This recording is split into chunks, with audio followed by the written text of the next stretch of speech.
So this is the part of ASP, not ASP.NET. Okay, this is a part of classic ASP. Why we are learning this is nothing but in order to see what is the difference we are facing in ASP and ASP.NET. Let us see an example of this HTML. I'll create a HTML page.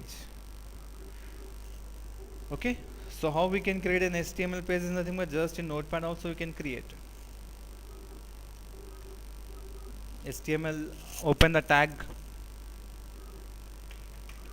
HTML, closing tag.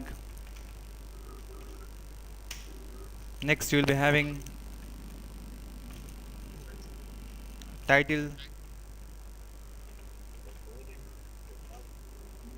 Huh?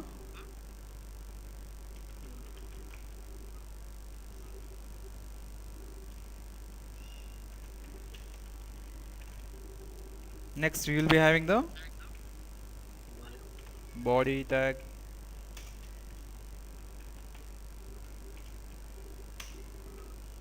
Here I'll take the help of header 1, saying something like welcome to my website. Close header 1. Like that, just a basic example.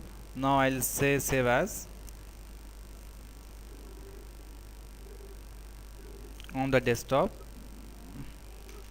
demo.htm. Okay, htm or html, so demo.htm, desktop. Let us see in the desktop what is happening.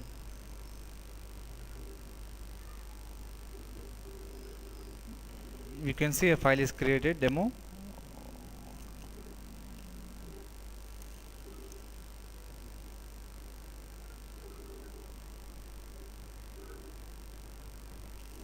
Double click on that file, you will see it is running on the web browser. Because of the extension, it is opened in web browser, not in text notepad. Extension is .htm, so html files will be opened in browser. You can see the path also. So this is a local HTML page which we have created within a system. This page you cannot access it anywhere, only within the system you can access. Okay, this was about a small demo of HTML. What next? So what's next is nothing but let's see what about ASP.NET. So ASP.NET is a framework for developing web-based applications using Microsoft.NET. Okay, it's a framework, it's a technology which is used to develop web-based applications. There are so many new features have been implemented in ASP.NET. Better language support is there, programmable controls, event-driven programming, XML-based components, user authentication, higher scalability, increased performance, easier configuration, and all those things. Not fully ASP compatible. Okay, all those features are there. Obviously, it will not be ASP compatible, not fully. You can have, see, you can see ASP.NET controls are there, HTML controls and ASP.NET controls are different, that we'll see it. ASP.NET also contains a new set of object-oriented inputs controls like list boxes and validation controls, a new data grid controls supporting sorting data, paging, everything can be done. These are the features of ASP.NET framework.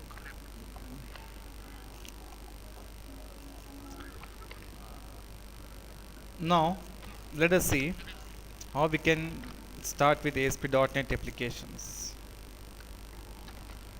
Okay, how we can create ASP.NET applications.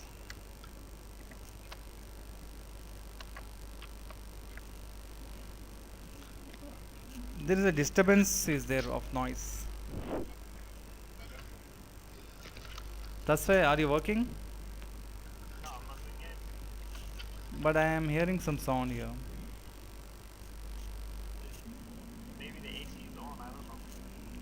Okay.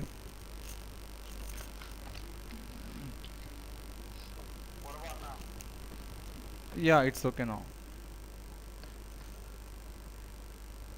It's okay now, right? So let us see what are the steps are involved in creating a website. A sample website will create. Obviously, open Visual Studio, file, new, website we have to say, not project, website.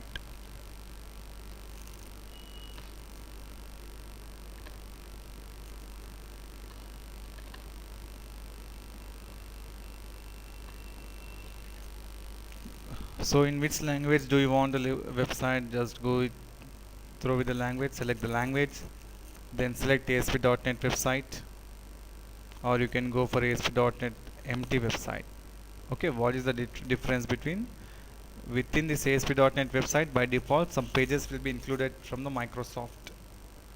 ASP.NET empty website means no pages, only empty website will be there. Let us take for a while right now ASP.NET website. Framework is for fine. The most important point is over here, web location. See, ASP.NET allows us to create a web application in 3 different locations. Those are file system, HTTP and FTP.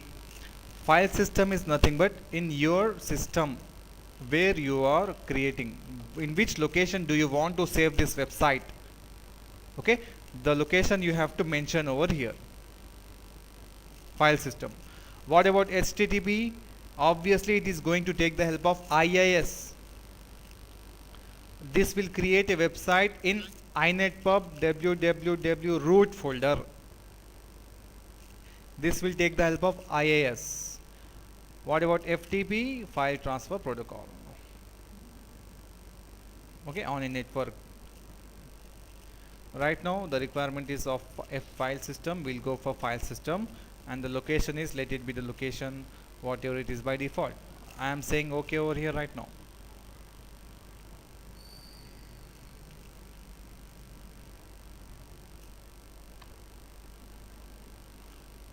We have taken the template ASP.NET website, so many files will be loaded into the solution explorer. Let's explore the solution first.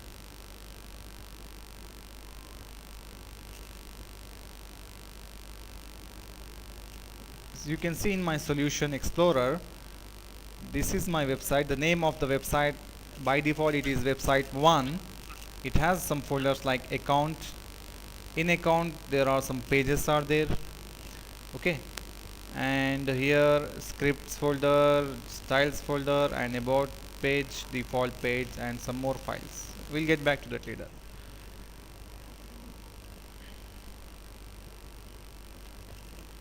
This is my HTML coding of the page. Which page? We are right now on the default page. The ASP.NET website web pages, ASP.NET web pages extension is .aspx, ActiveX server page extension. Okay, every web page will have a separate code behind file, coding file. You can see here default.aspx, then default.aspx.cs.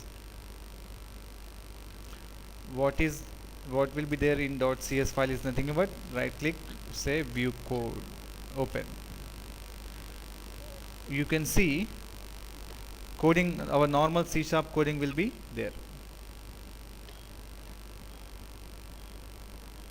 Okay, we'll get back to the coding later, what is this and all those things, but here just understand that every web page will have code behind file. This file is called as code behind file. In fact, the difference between the important difference between classic ASP and ASP.NET is this only. ASP supports in-page code technique. Okay, the classic ASP supports in-page code technique. What does it mean? Which means designer and developer has to work on the same file. say login.asp. Both this designer and developer has to work on a single file. If designer is designing something in this file, developer has to wait. If developer is writing the logic in this file, designer has to wait. So this is in-page code technique. One file, but two switching windows will be there. Switch windows will be there, but file will be only one. Like in our Windows application, we will be having form1.cs, which will have switch windows, design as well as logic. Similarly, the classic ASP page .asp page will have only one file. Designer and developer has to work by sharing that file. So this makes development performance slower. What about my ASP.NET? ASP.NET supports both in-page plus code behind the technique. What does it mean? Designer will have separate file, say login.aspx. Developer will have separate file, say login.aspx.cs.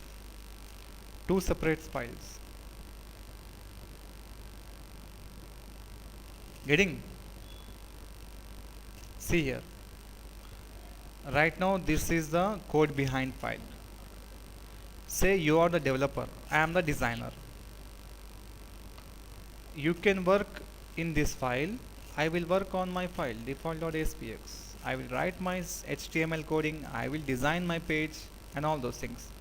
You will implement the logic in this file, but we all together working on a same page. Both of us, we are working on same page, default.aspx. This is the main namespace which is used in ASP.NET system.web, which will have all the types related to internet, making the request, getting the response. Okay, all those things will be there in system.web. As in Windows application, how we are having windows.form in order to work with Windows applications, similarly we are having system.web, the main namespace in ASP.NET. Some points to be noted over here. Observed is nothing but every web form has an extension .aspx. A web form does not have action attribute and it always submits to itself. Okay, even if the action attribute is provided, the server side form, it is ignored by the ASP.NET framework. Action attribute, if you provide, means it will ignored by the ASP.NET framework. The default method rendered for the web form in ASP.NET is post method. Okay, the default method is post, not get. Here the rendered, okay, it will be rendered. Render wise, default method is post. Here the user interface is separated from the business code or event handler.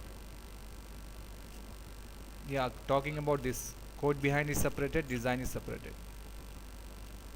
Okay, see this default.aspx page, this one file is having here switching windows. I can switch to design. This is my design. Okay, this is my design part. It says something, welcome to ASP.NET. I'll say no, welcome to, I'll say my website.